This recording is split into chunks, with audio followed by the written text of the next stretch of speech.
the bone. You were born under a bad sign with the blue moon in your eyes. When you woke up this morning, all that love is gone. If I've never told you about right from wrong, hey, you're feeling good, baby, you're feeling fine. Born under a bad sign with the blue moon in your eyes. When you woke up this morning, everything was done by 10:30. Your hair was going ding dong, ringing like a this morning. like a voice telling you there's something you should know. Last night, Woke up this morning. when at times like this makes you wonder if you ever know meaning of Woke up this morning. Wives, husbands, mothers, fathers, sisters, and brothers. Woke up this morning, always on the run. I do my dirty work here in Flint, Michigan. You're one in a million, you got to toast the bud.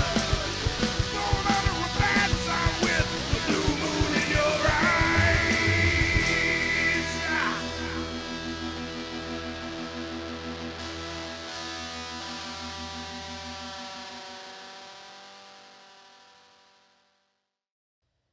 Welcome to the Flint Michigan Films Podcast. I'm Josh there, And I'm Corey James Taylor. and today we're here with Mike Tremblay, Hello, everybody. director of the movie that we had just premiered, a little while ago. October 18th, was October 18th. Yep. It was. Yep. it? And he's accompanied by the best boy, Fernando. Yes. This dog is awesome. He is one of the best dogs. So, yeah, we just wanted to sit down and kind of have a conversation about you. We've worked together a few times, and hopefully we could continue to work. But, yeah, you got a new movie out. Yeah, absolutely. It's called Without a Doubt. It's starring Stacy Saunders and also with Kevin Sorbo and Abby Johnson. And these guys helped me film it. Did a great job. I can't give you guys enough accolades. Corey, the cinematography is fantastic. Everybody says it. No. Well, yeah, and it is out currently on Amazon. You can buy the DVD, or you can rent it, or you can buy it digitally. Yeah, where else? It's also on Fandango It's right now. on Fandango as well, Mhm. and hopefully we'll be getting some more notifications with some other platforms here in the next few weeks. We hope. Oh, that'd be awesome. Yeah. Yeah. Cool. Well, yeah, maybe we'll update it when this airs. Yes. So that's your directorial debut. Yes. Yes. I have directed before. I did some commercials and stuff like that when back in the day when we had Equinox Productions many years ago now, about 22, 23 years ago. And, we won some awards back then for like the Michigan State Film Festival. And then we won an Addy Award for, oh my gosh, what was it? Erase a Hole. You can find that online. It's a commercial we did for a product called Erase a Hole. It was like a drywall thing. And basically it looked like a deodorant stick. And it would fill like a 3/4 inch hole. And I just wrote a commercial for it. And we had a beautiful girl in a bathing suit. And her husband is, one of these psychos on the weekend, home improvement and stuff. And we made everybody laugh. So we won an award for it. It's pretty cool. We'll have to find the link for Yeah, that. you got to find it. Eraser hole. Wait, What's yeah, the Yeah, whole name? erase a hole. So wait, so like Oh, deodorant. erase a hole. Okay. Erase a hole. Yes. Okay. So like this deodorant. Wait, is this is a real product? It's a right? real product. It's Okay. like Speed Stick, like Men in But Speed it's Stick. like Speed Stick You for take the drywall. cap, yeah, you take the cap off and you put this stuff in there, You and just- it dries in like an hour, and then you just smooth it out, sand it. It will be up to like a 3/4 inch hole, and then you would just paint it and stuff, and you're good to go. Interesting. Yeah, Crazy. it was pretty cool. The first time a guy showed it to me, and I said, "You ought to do a commercial for that." And I said, "I know just the guy that can write it." Yeah. So I did it for him.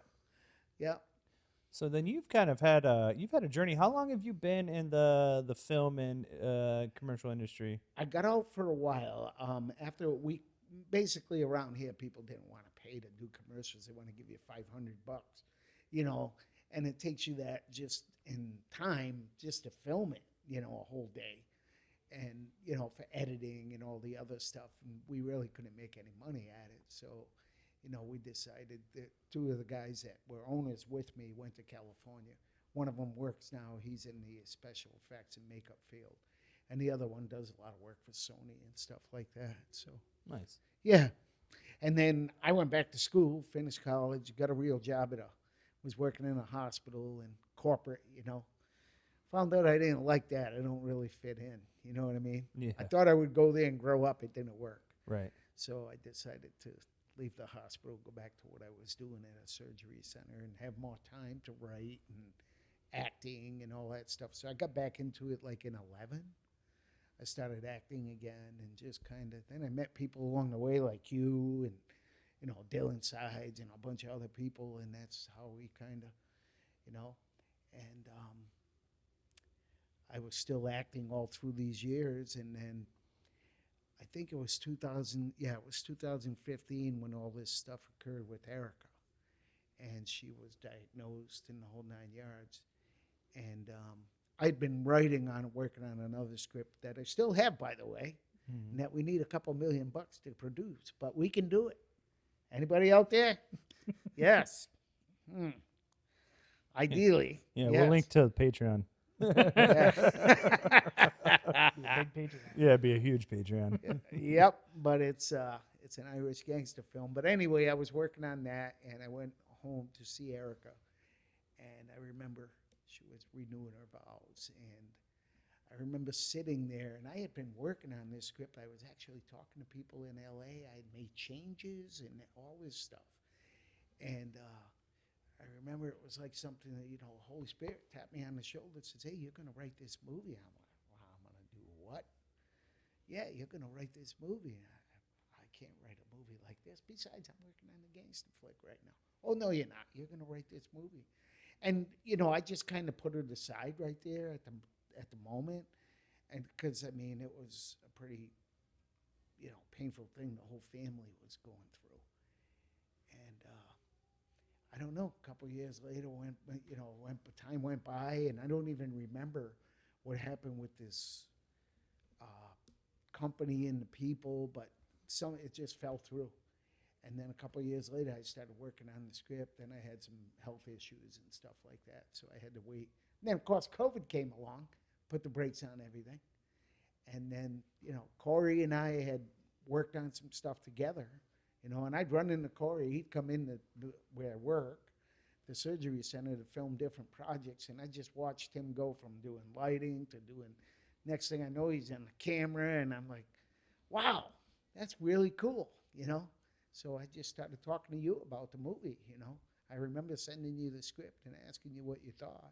Yeah, and I remember like where it was at. I was like, oh, Mike, like we could definitely do some touch-ups, and then you did take it, and I think you went to like somebody I in went LA. to a script consultant. Yeah, and his name is Stan Williams, and he does a lot of work, I guess, with. I know he's worked with Bruce Willis. He's worked with the Fresh Prince of Bel-Air there, Will Smith, and he looked at the script and he kind of gave me some pointers and stuff like that. I spent probably 2 hours with him. No. And then I went back and I made some changes, and then I knew I had a hit. I knew we were gonna, okay, this is where this needs to be, Yeah, I think that was like what it had to have been. Let's see. So we started filming. Was it 2022? 23 we started filming. 2023. So Yeah, 2023. It was like 22 when we were talking, and I, like towards the end of the year. And then I remember because I had that one procedure and it knocked me out for a little while, but which was okay because I used the time to do some writing. Yeah. I remember like when you're like, oh, we're gonna make that movie. I'm like, oh, sweet. Yeah. I mean, like I can't tell you how many scripts like I've Oh, I know. read or how I many. It's know. like, can you hold all of October? And then it's like, yeah, sure, I can. And then it's just never kind of. Everything happens so hard just to even get a movie started. It really is. A lot of people don't realize how much work goes into it, And yeah, I know you guys know this. It's like, for just 30 seconds of film, people don't have any idea that we're there for 2 or 3 days sometimes, depending on the scene, the number of actors, whatever, the stunts that are involved or whatever the case may be. People have no idea how much goes into it. And that's why I have so much appreciation for this, because I know. So I know what you guys put into it. I know what crew does. I know crew doesn't get a break like an actor gets a break. In between scenes, actors go and they get to sit down, relax, sometimes even take a nap if you're not shooting right away again. So, hey, buddy. What's the matter? He's trying to. He's like a nester, so he likes to build like little Oh, nests and I stuff. see. So he I keeps see. thinking he can take that to bring it down, so he can sit on it like he Oh. does his other pillows. Sit down, buddy. Sit down. Yeah. But as I was saying, you know, a lot of people don't realize that, and I know you guys do. And you get a lot of breaks when you're acting. The crew never gets a break, and that's why I think it's so imperative to, you know, let the crew know how much you appreciate them. Make sure they're paid. Make sure they're fed. Make sure, you know, you just take care of people. I think it's really important. And the actors as well. But even extras. To me, a PA is just important to me as, you know, one of the lead actors in a film, because if that PA is not happy, there's something that's going to be lagging, you know. And I think it's really important to make sure they know that they're important too, you know. So, Well, the crew sure appreciates it. yeah, well, I like the crew. I mean, I liked everybody. This was a great experience. I think working on this movie, any of the actors you ask, anybody that was there, they really enjoyed it, you know. And you could feel that camaraderie, you know. I would say like the environment on set was very nice. Yeah. Like it was definitely, like I haven't worked on a lot of movies, but I've definitely worked on I feel like a good range in the low to medium budget. Yeah. And yeah, I mean, I talk about it all the time. I'm like, oh yeah, without a doubt, we did, you know, maybe like 4 to 6 pages a day, depending on what was happening. But then there was no like, outside of, you know, special circumstances, there was really no like, oh, we got to get this done. You know, Yeah. we have to get this done. We're getting screwed by time or anything. It's like, no, we had time to like kind of get in there, spend some time setting up and have everything where we wanted it to be, and had time to do, you know, multiple rehearsals and multiple Yeah. tries at it. And, I think Allie would disagree with you. well, Well, she might, but I think any assistant director is going to yeah. because it's their job to keep you on time, and that's a task. Yeah. Hey, look, That is a task. I was in camera department. It was so chill. I was having a great time. Yeah, Like, I was just hanging out, you know. yeah, Yeah. but It was not for me. No, I mean, but it really was like we had enough time to like come up with challenges, and we had time to play with things and time to get the lighting, you know, to like a right spot, and everybody was really just, you know, it was, I think, just like the right amount, like how we'd shoot, and then like we would shoot mostly on the weekends, so we'd have time to like if any problems were arising, we'd have time to solve them. yeah, we did have Yeah. time in between, which was nice. You know, that was a benefit we didn't even realize going in. It was more like, oh my God, we can't shoot, you know, 28 days in a row or whatever the number was going to be. We had to take these breaks, but it actually allowed for, like you said, for anything we had to come up with new things or any new scenes or a change of something, you know, like Rowan, you know what I mean? Like Yeah. changing the age of the child actor, which was something that, you know, we stayed true to that relationship. And I had time to do that as a writer, you know, as the writer. Okay, I want to be true to Erica and what her relationship would be with Cade at this age, and I had time to do that because we had a break, you know. And you know, a lot of people have told me, "Wow, that kid did a great job," you know, and just stuff like that. You know, and I credit Cory with that too because he talked to him, and oh my God. Yeah, I talked Yeah, to him. yeah. Oh, Yeah. Corey made him cry Yeah. yeah. But Yeah, I did. but for good reason. Yeah, I it was mean, I for a wasn't like good reason. torturing the kid. no, not at all. He talked to him. He knew Rowan from previously working with him, so he had an even better relationship than I would have had with him, and he worked that to his, you know, he taught Rowan how to use that to his advantage and stuff, and I think that Rowan's going to be a great actor And he, Oh yeah. I mean, he's good now. We just you used know? him for the Whaley spot. We used Yeah. him for a shot at Christmas. Yep. And of course we were like, yeah, like Rowan would be great for Yeah. without a doubt. And And I've already got him in mind for something else. But Yeah. I'm going to wait till that comes to fruition Well, before he's- we. Yeah. he's really good. Him and Sherry, you know what I mean? I haven't Oh, got yeah, to work Sherry's with her wonderful. husband, but I heard he's a solid actor too. Like Yeah. he gets some work when he can. And I think all Coco. Yeah. I got to work with her for a little bit.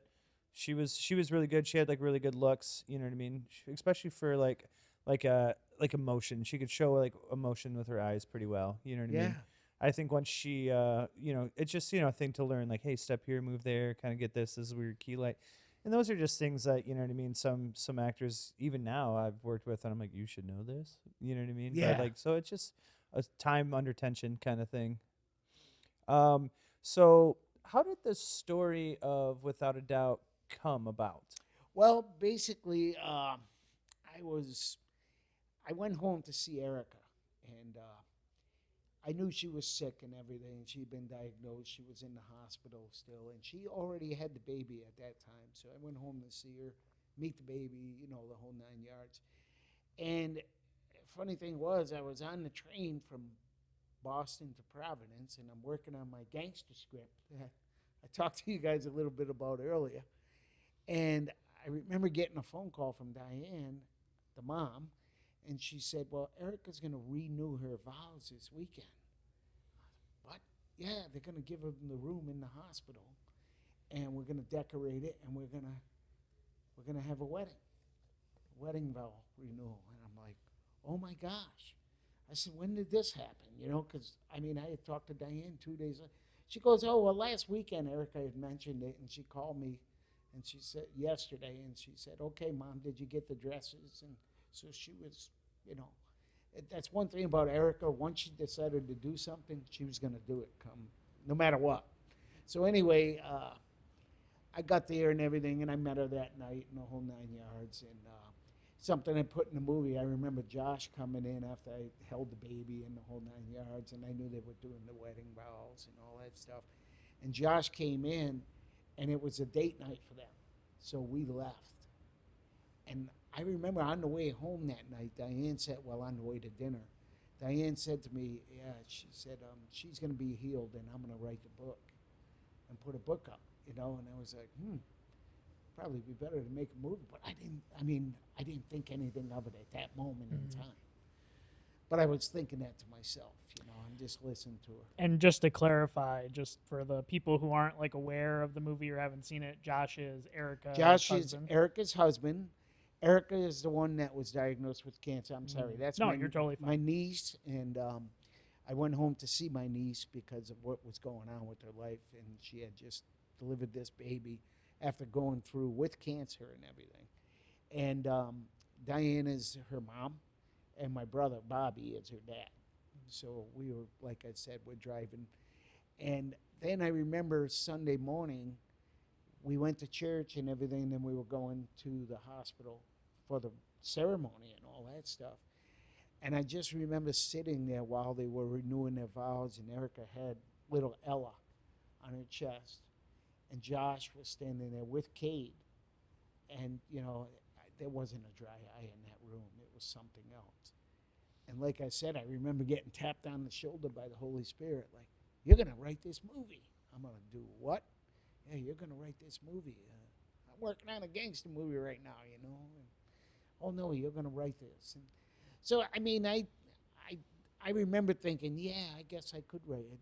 But then, no, I can't do this. I was going back and forth. I can't write a movie like this. There's no way. I wouldn't be able to do it. And I just kind of tried to dismiss it, but it stayed in the back of my head. And then I remember, talking with the people with the gangster movie and stuff like that. I was trying to get money, trying to raise money, I should say, to do this gangster movie that goes back in time to 120 pages, so about a 2-hour movie, And it's fictional. But anyway, I don't know what happened. I can't tell you exactly, but it just kind of fell away, and I don't know why. I don't even remember. It's really not that important now, But a couple of years later, I decided I got to start working on this, maybe this is what God wants me to do. So I just started working on the story. So I talked to Cher in the movie. That's her cousin Cheryl. They say Shay because they dropped the R in New England. That's what everybody does. You know, we have pizza, but we drive the car. You know what I mean? That's just the way it is. So anyway, I talked to her cousin Cheryl, and I just started getting the history and stuff like that, which I put in the movie, and Diane, of course, her mom, and just I got everything that happened through this whole process.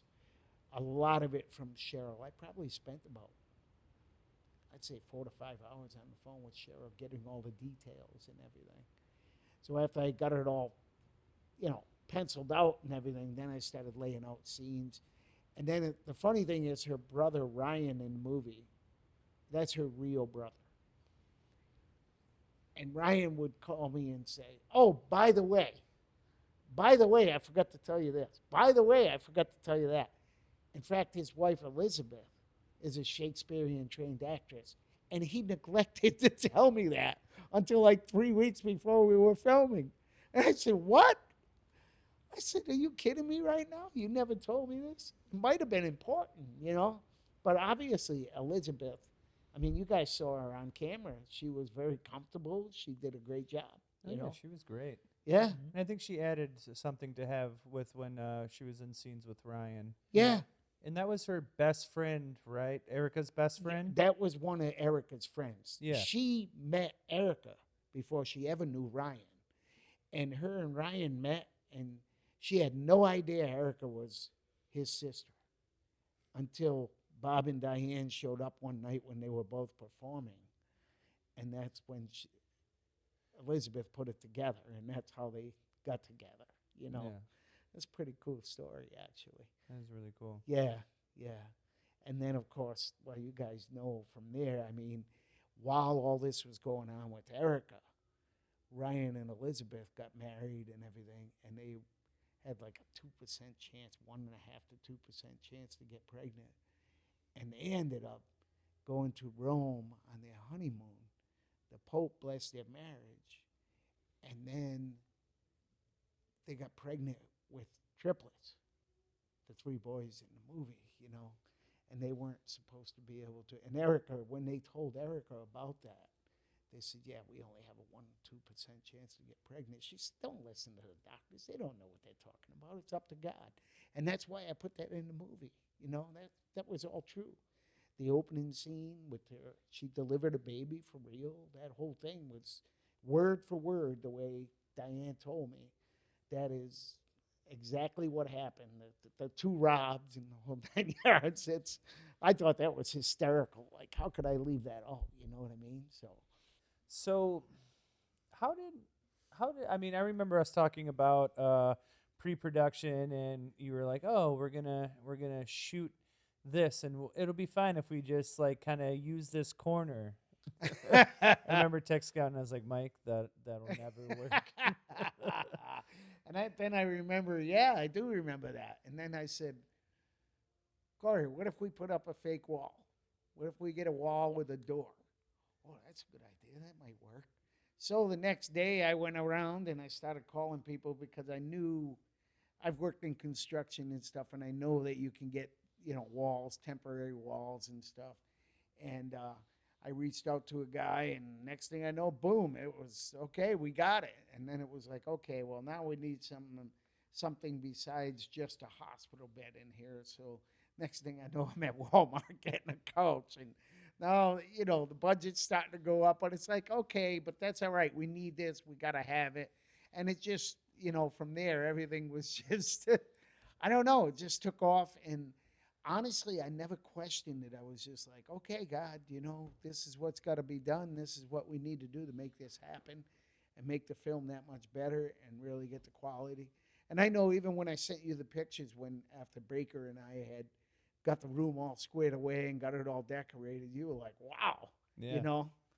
It definitely made a difference. And even having just like the fake window and everything. Yeah. And I will say, like, I remember what was your guys' original thought of what the budget was going to be for that? We thought about maybe 60, 70. Sorry. Yeah. Yeah. Just based off of what I know Yeah. about how expensive it became. Yes. Anyway, yeah. Oh, I mean, it turned in on IMDb. It's listed at like $500,000. Yep, is what it says is the estimate of it is half Yeah. a mil. Yeah. Which I don't know if that's I won't make anybody say, but I mean, like, is that closer than 60? I Is it could further tell away? you, but I'd have to kill you. No, Oh, I'm just no. kidding. Yeah, it's okay. It definitely is. It wasn't 60. Yeah, Definitely yeah. not. Definitely not. We just decided that okay, this is what it's going to take to make it happen. This is what it's going to take to do this the right way. We relied on Cory a lot for his technical skills and stuff like that, but all of you guys, and then also connections and things like that, and we weren't really sure who was going to play Dr. Corsi, and we were still looking, and we tried Corbin, we tried Dean Cain, and we ended up, I remember, probably a month into filming, I think, and well, maybe not that far, probably about 3 weeks. I remember one night I had a dream, and I just called Tim the next day, and I said, Tim, you're not going to believe this, but I had a dream. Kevin Sorbo, I was directing Kevin Sorbo in the movie for some reason. I said, now I know we can't get him. It's probably next to impossible. I said, but for some reason, God put that in my head. And Tim laughed, and I laughed, and we said, yeah, well, that's probably not going to happen. But anyway, at that time, they were working on Corbin Benson, and, I hadn't heard back from Dean and all that stuff, so everything was just progressing. We were shooting, Yeah. I remember every week, like, do we lock in our Yeah, lister? yeah. Yeah, I wasn't in the know about that. I thought that it was already like established way before the movie started. No, we were waiting for people to give us their okay after they read the script. And Corbin turned it down, but that was just because he said, this is not really up my alley. And he actually recommended Kevin. So we said, wow. So we said, well, let's see if we can get a hold of him. And I worked with him before, and I knew he'd remember me. He worked at the surgery center before. So I said, okay. So I just started trying to get a hold of him, and once he read the script and everything, he really liked it, and all that stuff. So it all worked out, But we didn't have him until I mean, we September. were close. No, I mean, Yeah. it was like late September for sure. Like, Yeah, that's when we locked it in. Yeah. That's when we locked it in because we had to wait for his schedule. So that's when we locked it in, and we said, okay. Yeah, he And was then- really, really, really good. Oh, like, my gosh, like yes. impressively good. Like he was a part of like one of the biggest shows I think at the time. Hercules. was like Oh, my gosh. one of the biggest on Yeah. the thing, and I think the only reason that got shut down was because of Lord of the Rings. That's the only reason that show actually ended was because of Lord of the Rings. That and Xena Princess, because they were all filming in New Zealand. Yes. And so they had trained all these people with like horses and all. They had all this armor and they had all this stuff for like these huge like epic mythology battles. And then Peter Jackson like basically took it and swallowed like up all the resources. So that's what happened. That's why we don't have Xena anymore, and that's why Hercules ended. It would probably just. I wonder how long it would have went on for. Yeah. Well, it was in, what did he say? It was in 180 countries or something. I mean, It was huge. just a huge, huge following. I remember watching that with my grandma all the time. Like, Yep. Yeah. I liked it too. I watched it even as an adult, I mean, I was like, man, that guy's in good shape, I always He thought did he have was a some good pretty nice actor, arms. He's a good actor, and he delivered, man. He was right on every time. It was great working with him. Nice guy, talked to everybody, had a lot of laughs with him. Yeah, it's a good experience, Yeah, Josh has a favorite memory of him. Yeah, well, because we had to have football on. Yeah. That's it. And so me and Jordan, we had the Lions on. And this was while we were filming, like, I can't remember exactly what scene it is. I think it's toward the end of the movie. Yes. When he walks in, kind of giving them, like, the heads up about, like, the surgery. Yeah, everything's done. Yeah. Yeah, well, so right around the corner in this room Yeah, I remember. Literally maybe 10 steps away from the door, we have on mute, of course, because, we're Yeah. respectful, the Lions game. And so it's me and the first AC and Kevin Sorbo all just standing there, just watching football on this laptop. And they're doing the scene, like, actively, like you guys are filming in there. And we would, every once in a while, as we're standing there kind of watching, Jordan's got her monitor right there too. He'll hear his cue and he'll just turn and walk in there and just start. And we're just like, okay. Cool. Yeah, I mean, he was right on. Never missed it. Nope, Yeah, never missed his mark. Never missed Nope. his line. so it's always funny to me to think about whenever I see that scene. Yeah. And I saw it in the premiere, I was like, oh yeah, we were watching football right around the Yeah, corner. yeah, I remember that too, because I was sitting there, of course, and right at the nurse's station there, watching the monitor and everything. But I'm looking over and I'm like, he's watching the football game. This is great. And then he's like, how are the Vikings doing? I remember that too, And he loved the meatballs. Yeah, He really enjoyed the Italian food. he did. Yeah. Yeah. I think everybody did that day. Yeah, I think he ate probably, I don't know, a half a dozen meatballs that day at Oh least. man. Every time I saw him, he was having another one. He's like, these are really good. And so another big star is, and there's, well, I guess well known. She's probably done a few acting, but as Abby Johnson. Actually, that was Abby's debut. Really? Yeah, and you Uh-huh. would never know it, but she is a public speaker. Yeah. So, but she did a really good job. Yeah. And she was wonderful to work with, just really nice, you know what I mean? She wasn't hard to work with at all. I didn't think it. She knew her lines. I mean, and she actually, I sent her the script and she said, did you have any female input on the dialogue here? And I said, no, not really. And she goes, well, I could tell. So I laughed, I chuckled about it, and I said, I'll tell you what, if you want to make some suggestions, I'm fine with that, And so, like that thing about what she said about, God makes mothers tough. That one line she had in there was, I thought that was priceless, God makes mothers strong. That's what it was. And I just thought that was, and she delivered it really well, too, you know. And that wasn't something I had in there. And I said, well, what would you say? What did you say to Erica? And what would you say, if you had the chance again? And that's, she basically went with it, Yeah, I was going to say, what is because, we know because we worked on it. Right. We were there. But what was like the background between Abby and Erica in real life? Funny story. Erica could get an audience with the president if she wanted it. That's just the way Erica was. Abby, you asked about Abby. What she did was, in the movie, she talks about Abby's movie, Unplanned. And she actually watched the movie, and when she saw the movie, she was like, because it was about, abortion, and Abby worked for Planned Parenthood. Mm-hmm. And then she had basically an awakening, did a 180, and put her life in a different direction and, found God in the whole 9 yards. And she saw this movie that Abby did, and that's what made her want to talk to Abby, because she had been diagnosed with the cancer and everything. And she was on the fence at what she was going to do, because they're pushing her to terminate. And she's making up her mind, contemplating what she's going to do. And that's what that whole scene's about. So she just looked Abby up, emailed her, told her story. Abby called her, and they started talking. And that was it. But that was Erica.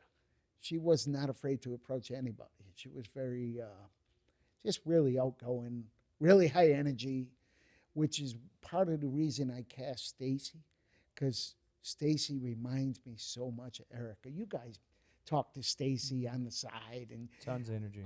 Tons of energy. Yes. And that's how Erica was, just like her. That's one of the reasons I wanted Stacy for the role. But I also have worked with Stacy, and I know what kind of actress she is, and she can, on a dime, flip, you know what I mean? And I knew that, and I knew I was going to need that, to carry the role, because it's a tough role.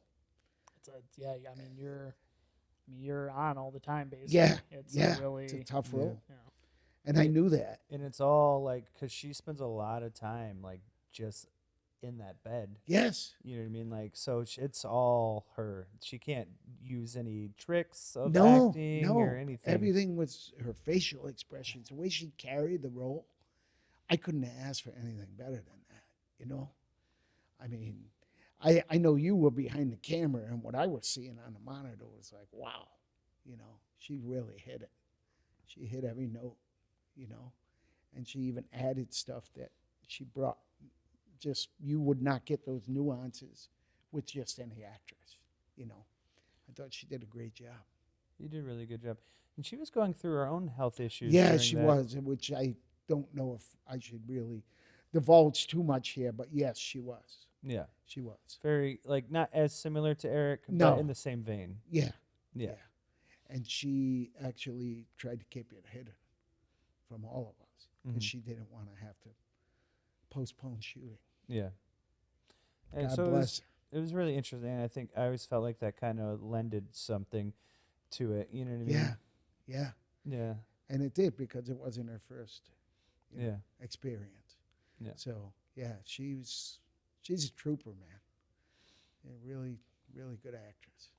And then I'll go back to like kind of just like the movie, because I think, you know, a lot of times, even when I was crewing up for some people, like, you know what I mean, they were about it, you know, wondering if it's like a pro-life film. And we even got like trying to get locations for churches. They're like, Yeah. you know, they're like, oh, you know, we're pro-life, and it's like, well, this movie, or they're pro-choice, you know what I mean? Yeah. And it's like, this movie's not a pro-life, it's, you know, pro-choice kind of thing. And so like some of the can you talk to us a little bit about some of that flack and just kind of like what the movie at its core is about? Yeah, I think that I never did this movie to be a pro-life movie. I always looked at it as this was Erica's choice, and the pro-life and that never even came into my mind, to be honest with you, when I was writing it. To me, this was her choice, and no matter what she did, she's my niece, and I would have supported her, honestly. I just told her when I found out about it, I remember calling her, and I said, you just tell me what you want to do, and I'm going to support you, no matter what it is. And she said, I appreciate that. She said, but I think that I'm going to have the baby, and whatever happens, happens. She said, because if I get 9 months or 2 years with her, it doesn't really matter. The last thing I want to do is, you know, she was already made up her mind by then. But I remember calling one of the churches, and I won't say the name of it, it really doesn't matter. But I talked to him about the script, and I told him who was in the movie. And he said, well, we're pro-choice. And I said, that doesn't really matter to me. I said, this was a decision that she made, and I supported it. And we're making a movie about her story. I said, there were too many things that happened around this for me to ignore it. And God put it on my heart to do it. So that's what I'm doing. And they said, okay, you can shoot here. So we got everything lined up. As you remember, Cory, we started lining up the extras and everything. And they called me back like 3 days later and said, well, I just met with the board, and they said you can't shoot here because we're pro-choice. And Abby is very controversial, so we don't want to film it here. So I was like, really? I said, well, since when does keeping a baby not become a choice? Yeah. I said, either way, it's a choice. I said, so I don't, we can't do that here and blah, blah, blah. Yeah, and it was pretty prevalent. It was like they had just overturned Roe v. Wade. So Yeah, people were real there was sensitive. a lot going on. And then, I mean, and one thing I always say, like, because some people say, well, there's Abby Johnson. I was like, well, she was a part of the story. This is like based on a true story. Yeah, exactly. I mean, I wasn't going to take her out of it because Yeah. she was a part of the story. And I don't know this for sure because you know how Erica made her decision on her own. And the biggest thing I could do, I remember praying about it. I made up characters. I gave her friends that had abortions and told her she shouldn't do it because they were really sorry. I had all kinds of twists and turns in this thing. And then I said, you know what? This is crazy. Why am I making all this up? I said, I'm just going to pray about it and just let it rest for a little while and see what comes to light, you know? So then I'm like, one day I remember it was like, I got a smack in the head from the guardian angel. What are you doing? It's Christmas time. She goes to the chapel. There's going to be a manger there. There's the Virgin Mary with the baby Jesus. That's all you need. You don't even need to talk about it. Mm-hmm. That's all you need. Very simple.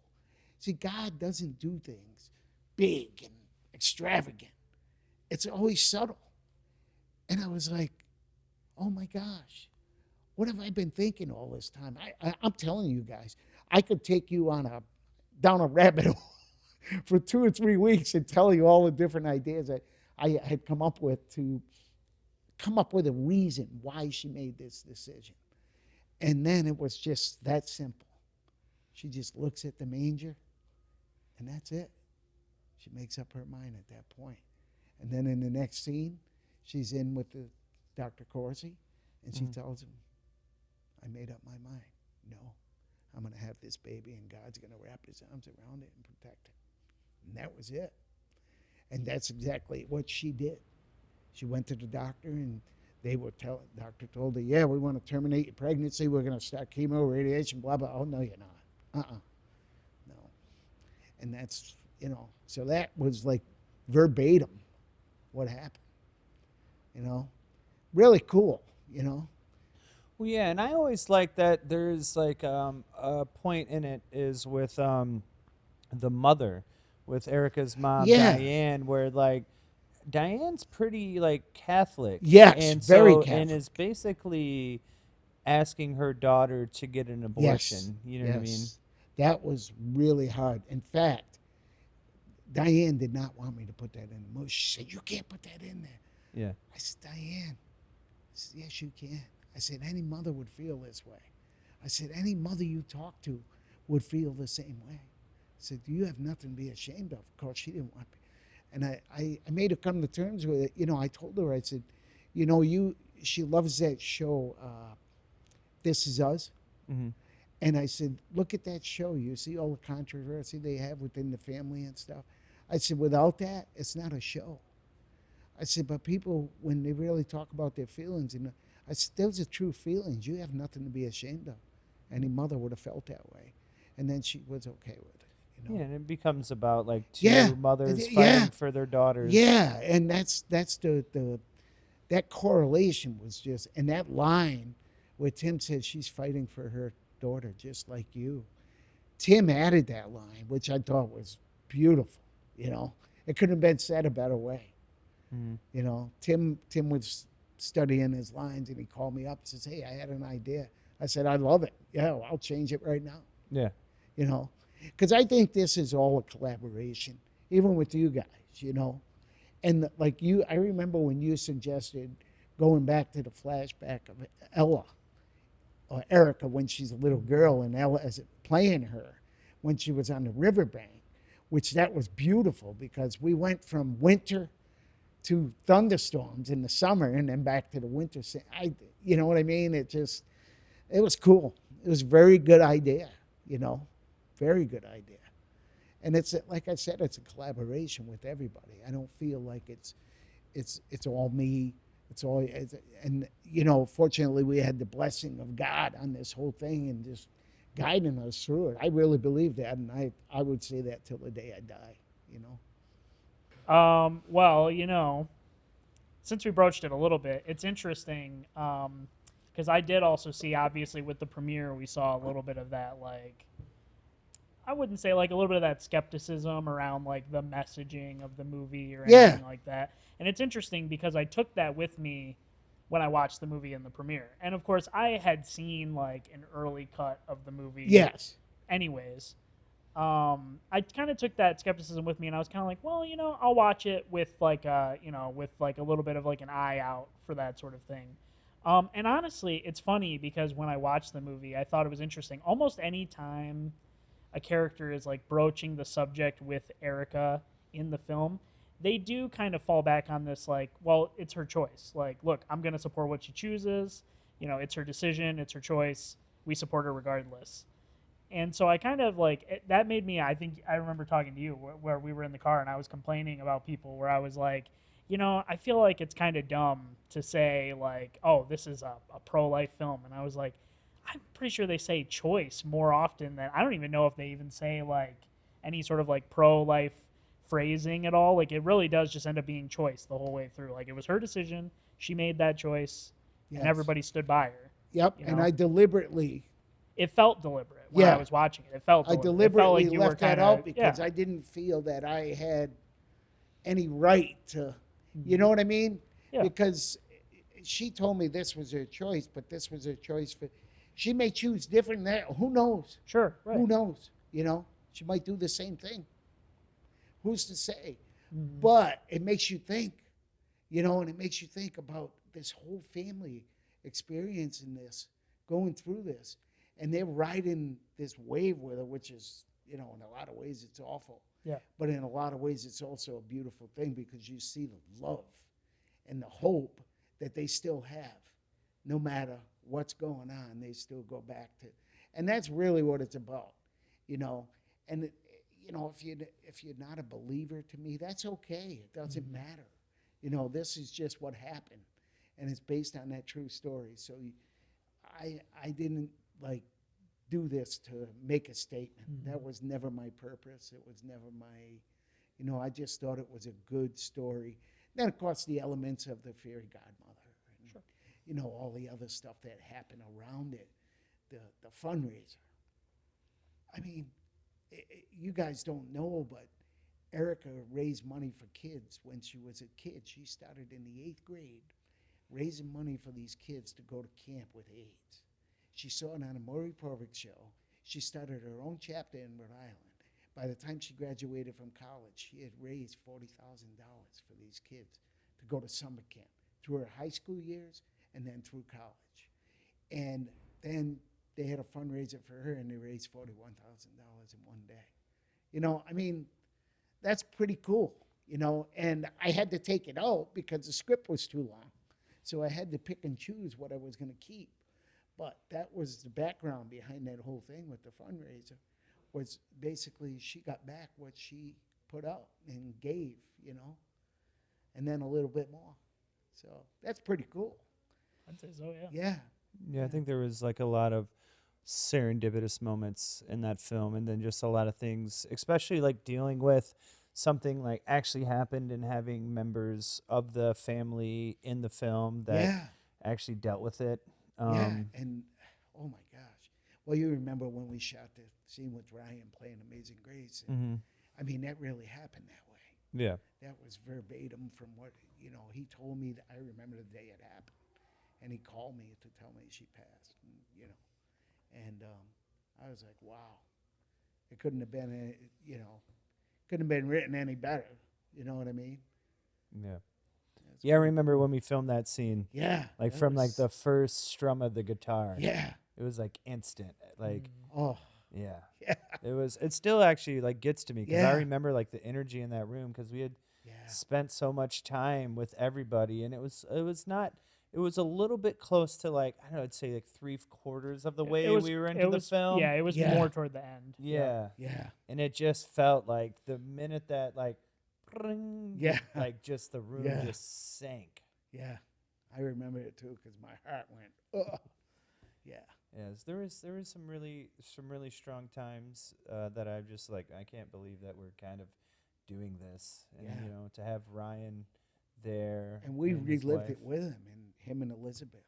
I mean, we actually relived it with them, because Elizabeth told me it was very emotional for her, So. Yeah, actually, Ryan actually messaged me about it on Facebook, and it was like, thanks for doing such an awesome job bringing the story to life. It was a gift to travel in time and get some of the moments back with my sister. That's really cool. Yeah, you know what I mean? Yeah.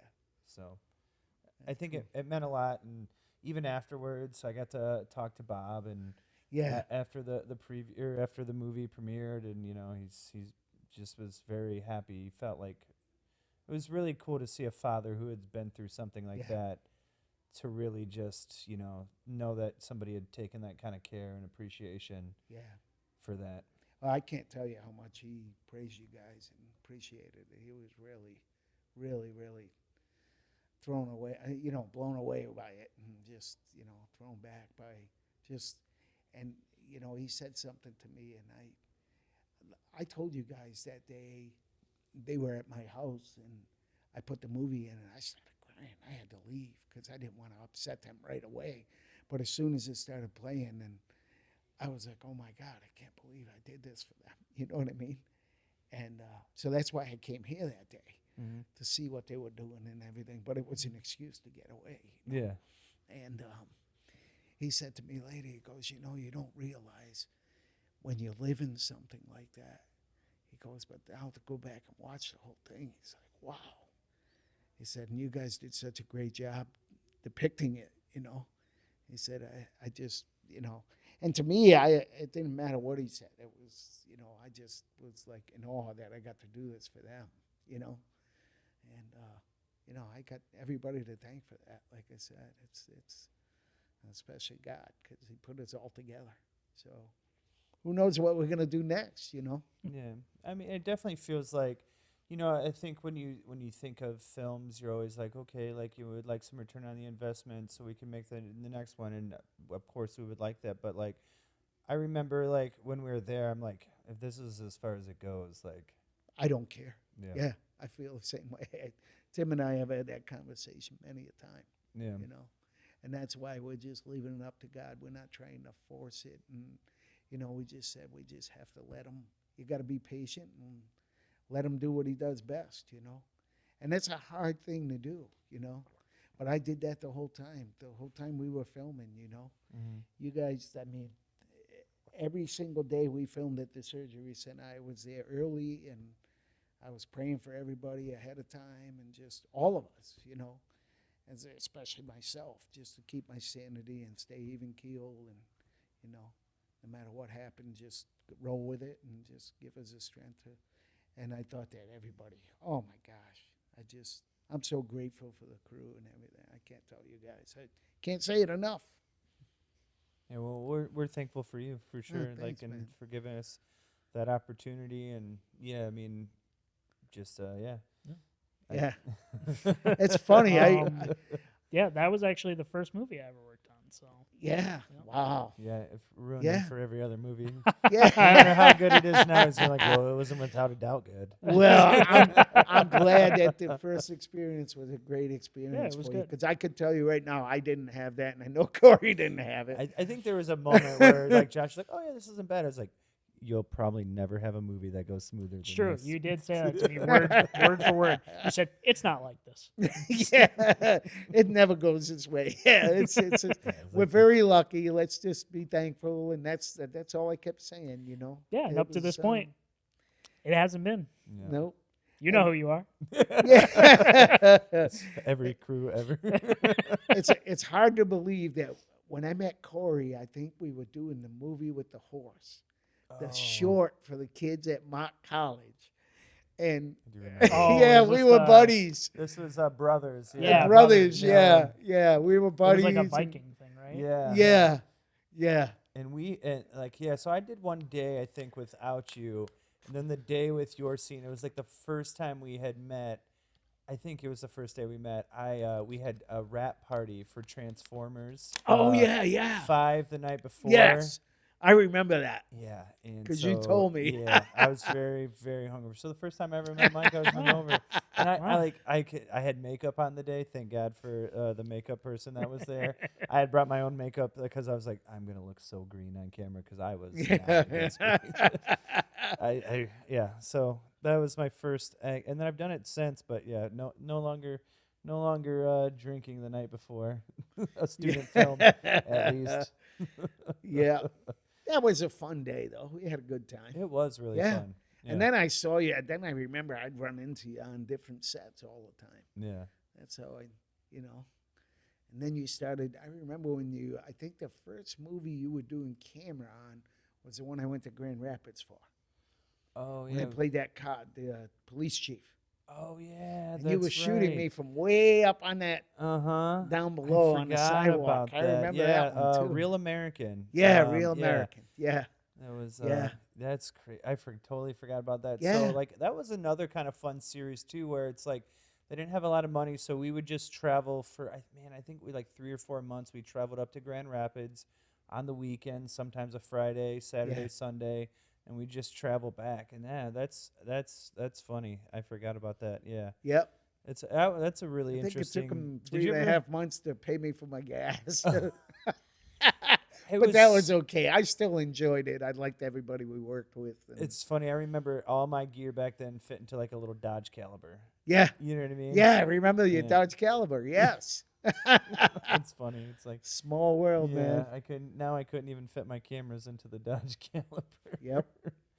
But yeah, that's funny. Did you ever end up seeing that? It's online right now. No, I never did see it. Yeah, you should check it out. I'm going to have to. No, I never Portlandia saw it. Pictures, Real American. Yeah. Oh, okay. It really it's a sci-fi film that has like a lot to say. Basically, like in the 50s, maybe it was the 60s, aliens came into town, and then there's very like a president coming into power, very much like our own, and most of the immigrants are played by Hispanic and Latino characters. Okay.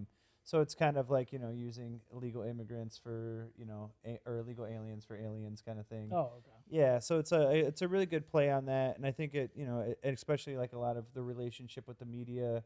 I don't want to give too much away, but yeah, it's a really good thing. It's something we did. Oh God, man.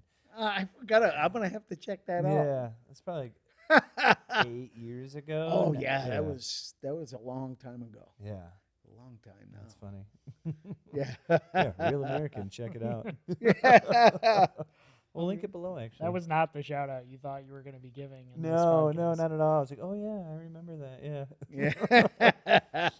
That's okay though. It's nice to remember. I'm just sitting here and when we met, I never envisioned that we do something like this together. This is, what an honor, what a cool thing.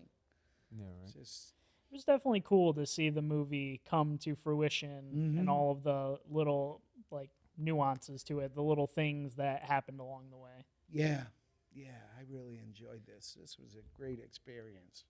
Right from day one, I remember Cory, you're going to remember this. I remember he looked over at me.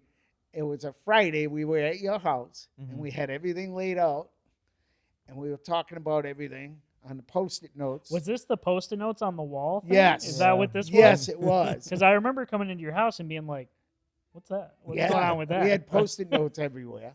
Yeah. And I remember Cory goes, it's supposed to rain all weekend and all day Monday, too. You better pray to your God. I said, I will. Don't worry about it. That's funny. And sure enough, as soon as we wrapped for the morning and had lunch, Yeah. boom, the sun came out, and it was a beautiful day, man. It was God really came through pretty. for us. Same thing with the snow. He came through on that one for us, Oh too. yeah, we I waited prayed a for while that. for snow. Yeah. It's funny. We waited a while for snow in Oh, my Michigan, gosh, and yeah. then we waited a while for the leaves to turn. Yeah. We must have waited I think it was almost December last year, or Yeah. before the leaves turned. Yeah, it was crazy. late. Yeah. It was very late. If you remember going out to the Airbnb Yeah. when you guys went? Yep. That was like in November, if I remember Yeah, right. like It was pretty late late, November. yeah. Yeah, it was late. Like we were like, are these ever gonna turn, or is this Yeah. just like the climate this year? Yeah, it was just, that's the nature of film, though. You never know. Yeah. And I that's the remember nature it of was Michigan. March 29th when we got that snowstorm. I remember calling you that Monday, Yeah. and I said, hey, they're predicting 5 inches Yeah. on Friday. And you were like, okay. I Oh, said, was "Huh?" this for going to the... Yeah, for going to the Yeah. rivers.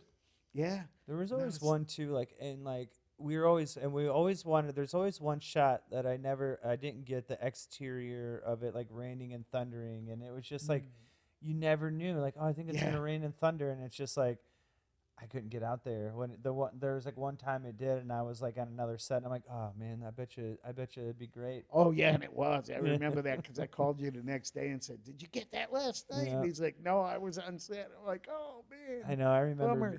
being like Yeah. inside watching it thunderstorm. Like, dang, that's the day. Today's the day. Yeah.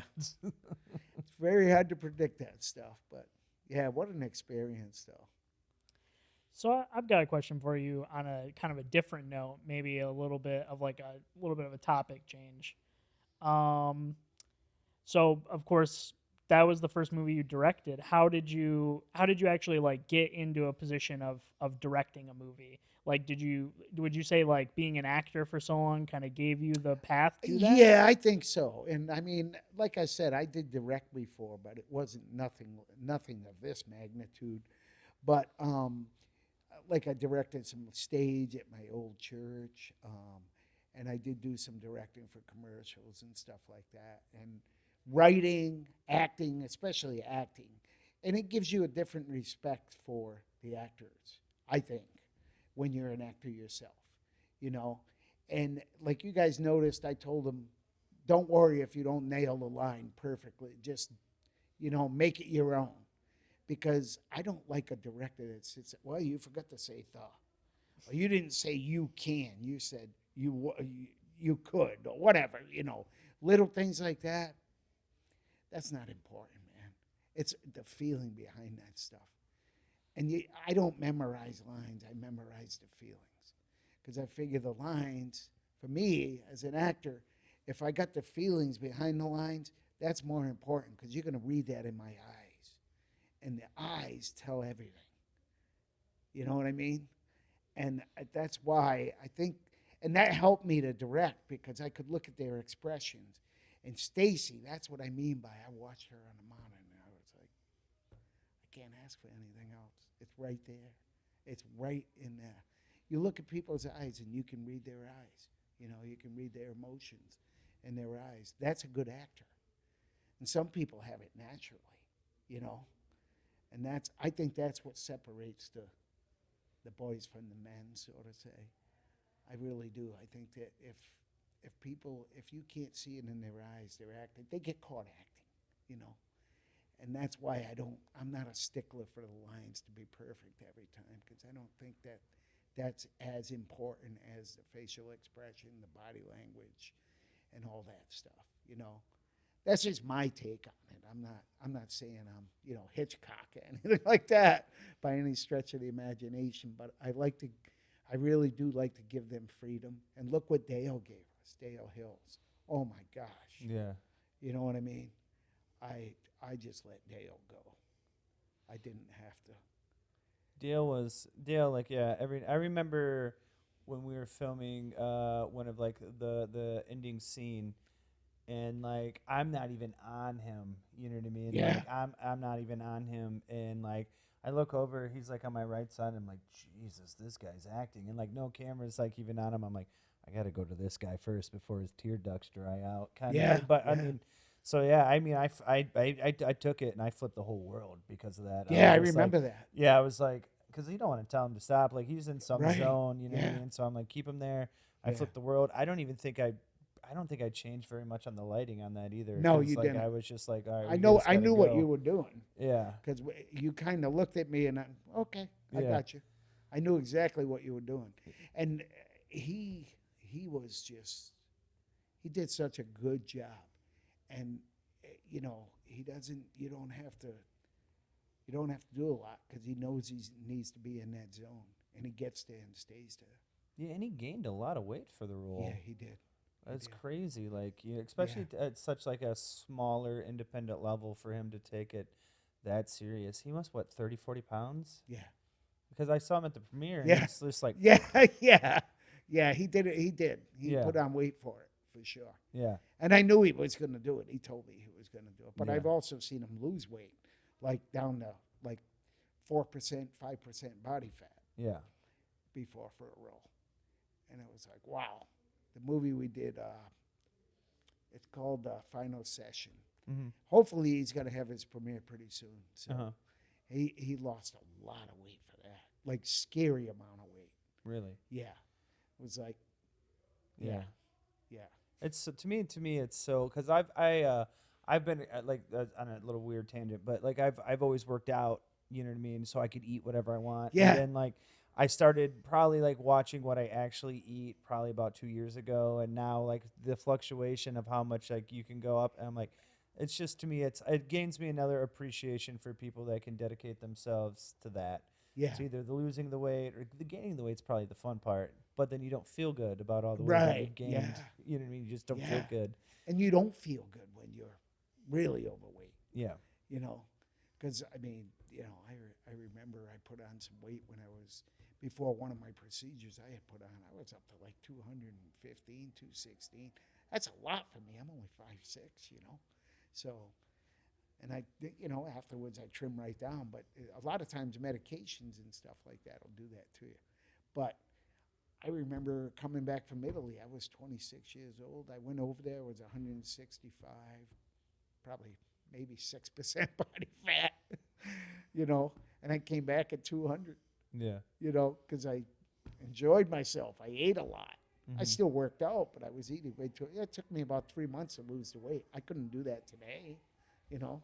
Mhm. But three months later, I was back down to my weight. Right. Yeah. So I mean, we're getting close to time, and is there, like, you've been doing this for a long time? Is there any, like, advice you would give to somebody getting into it, or even somebody who's in that space, like acting or filmmaking wise, where they're, you know, you like teeter totter back and forth? Is there any advice you give to, like, the younger, I'd say, actors or somebody who's thinking about directing their own film? Or filmmakers. I will tell you this. Way back, let's see, 2001. You know Lon Stratton? Oh yeah. I asked Lon Stratton about that. Pretty much the same question years and years ago. Probably, like I said, 2001, 2002 probably. And he said, you want to know what the secret is? He said, there is no secret. It's staying power. You got to stay in the game if you want to make it. You just got to keep trying. You just keep going and going and going. And even if you never achieve what you want to, you know, what that ultimate goal, whatever that may be, you stayed in the game, so you're happy because you're doing something you love. And you guys know as well as I do, you got to be out of your mind to do this kind of work. You know, I Sure mean, do. Yeah. the no money times, the plenty of money times, you know, that whole gamut of emotions you go through, and, you know, for an actor, rejection. I love rejection. Somebody asked me one time at an audition, have you done this before? I've been rejected 1,000,000 times. Yeah. Doesn't bother me at all. You know what I mean? It's just something we get used to, and you just say, okay, well, you know, put it out of your mind, move on to the next thing. You got to persevere in this business. Yeah. And we all know that in this room. Film is a real abusive relationship. Yes, it is. It is. It will love you and hate you at the same time. Yeah, It really is. Seth Rogen says, if you don't quit, you might make it. You might make it. Exactly. And I think that's a perfect way of putting it. You know, but the thing is, can you imagine yourself not doing this? Oh, I don't know what I would do.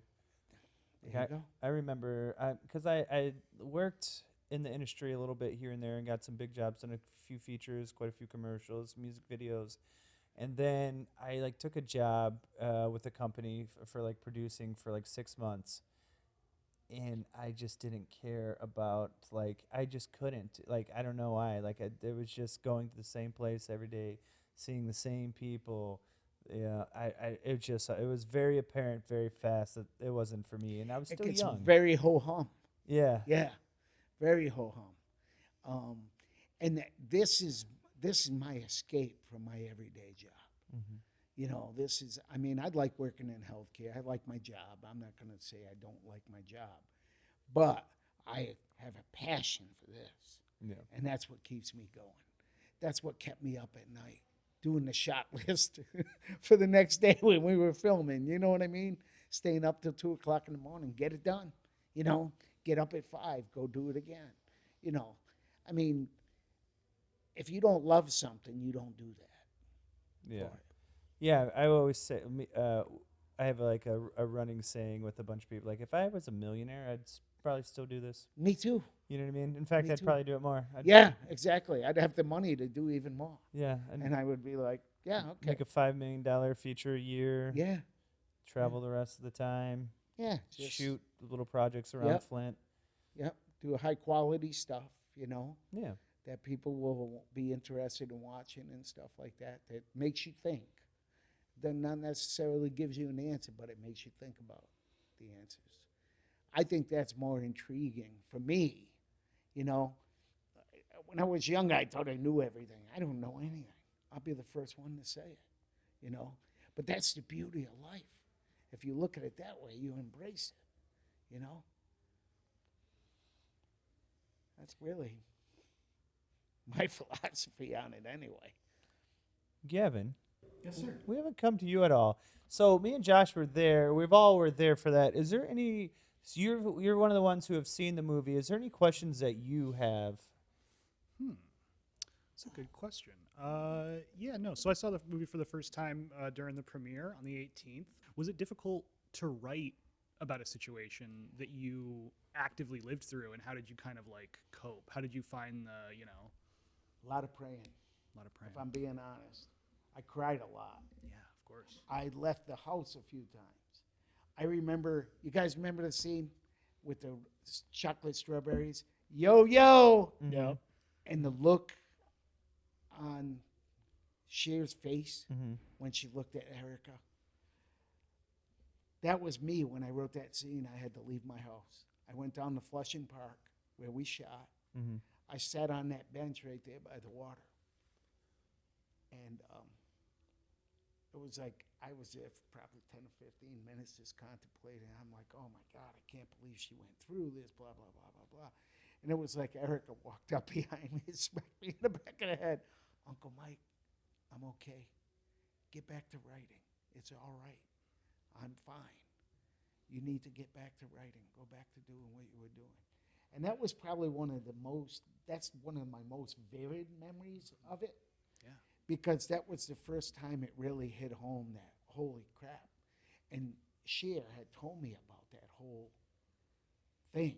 That was the first time she took Erica to treatment. And, you know, that was, you know, so that really, and I could remember Erica doing that all the time. Yo, yo! She picked me up one time. My mom was in ICU. She picked me up at the airport. And I got in the car and she said, you know, I had a long day traveling. And she said, what do you want to do? I said, you want to go to Dunkin' Donuts? I need a coffee. She's like, yo, yo. And she just drove away, you know, took me to Dunkin' Donuts. And when I thought about that, I just lost it, you know. Yeah. She was really good. Jessica was really good with like these subtleties, like gosh. just like her expressions, or Yes. she never was like a loud character, No, but she she said was, it all with her eyes in her face. Yeah, like I remember like that look is always one where I was like, man, the way she just put that in there, Mm-hmm. it's perfect. When we shoot, you know, one of the final scenes, perfect. Her Oh, look yeah. back there, Yeah.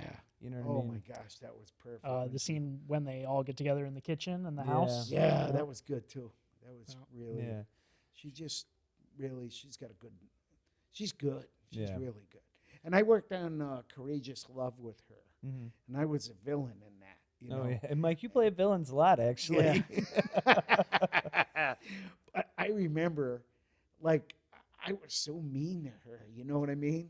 And then I go to hug her. She said, "Don't hug me. I want to stay in character." You know? And she was funny. But anyway, I remember when I first met her, I said, "You are not going to like me when they say action."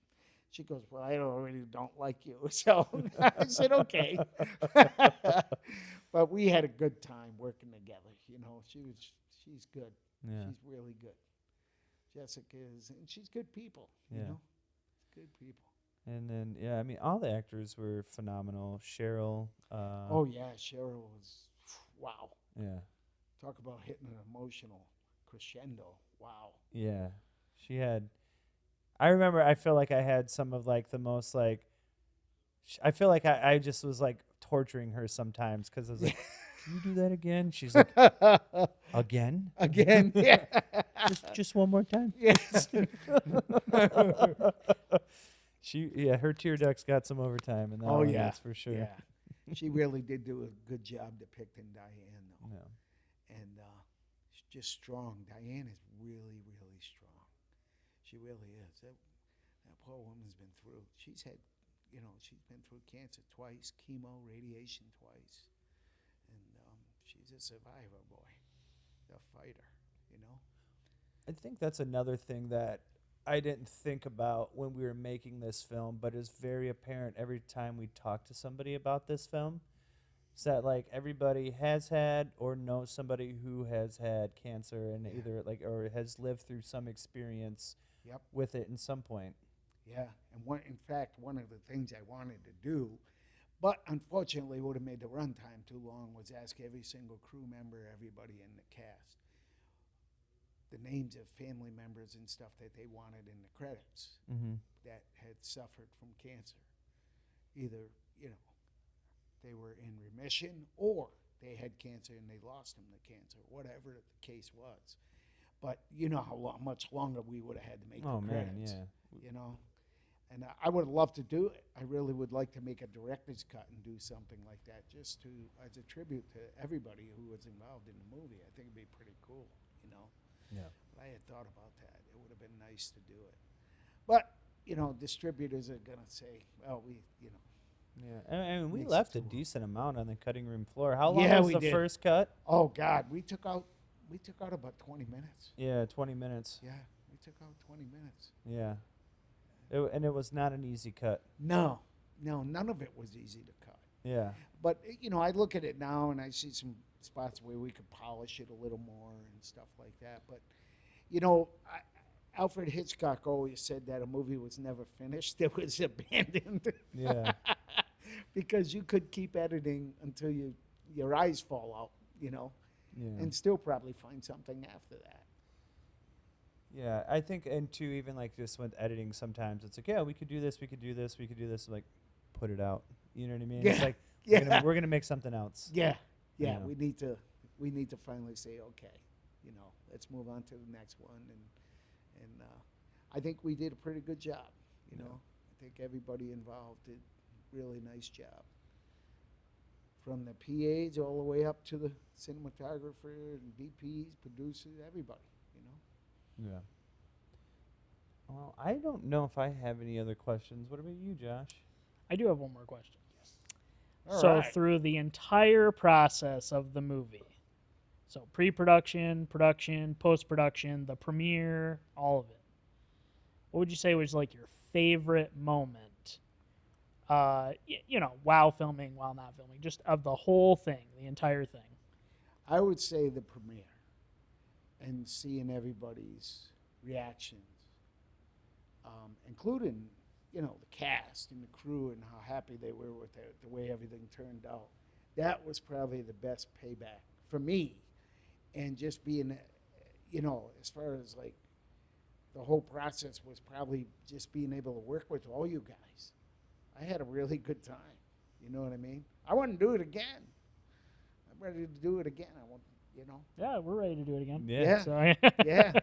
I mean, I would love to see us make another one and be even more successful, So, Well, hopefully we get to. yeah, Yeah, I but- think we will. I think we make a good team. Yeah, I think so too. And do you want to tell them where they can find Without a Doubt? Yeah, you can find Without a Doubt on Amazon and also on Fandango as of right now. And Amazon Prime, you just go on there. You can rent it for $10. I'm sorry, you can buy it for $10. You can rent it for $3.99. You get it for 48 hours from the time you start watching it, if you rent it. And then you can also buy the DVD. It's $23.99 on I got it when it Amazon. was $19.99. Yep. Yeah, which I'm And, excited about. If you know me and we can see each other or whatever, I'll be happy to sign it for you because I appreciate the fact that you bought the DVD. So that goes out there for everybody. And that's about it. And Cory will sign it too. He doesn't know it yet, but he's agreed to it. It's going to be a terrible signature, but I can totally sign it for you. Mine isn't anything to write home about either, but thank you guys for watching and listening and everything. I really appreciate the audience. We appreciate you for being here and taking the time and giving Fernando the pets and Oh yeah, telling us about Without a Doubt. And Yeah, thanks for all that you do. Yep, and thank you guys, and my family thanks you as well. I want to definitely tell you that, sincerest of thanks from my entire family, because this movie means a lot to them. All right, that's a cut.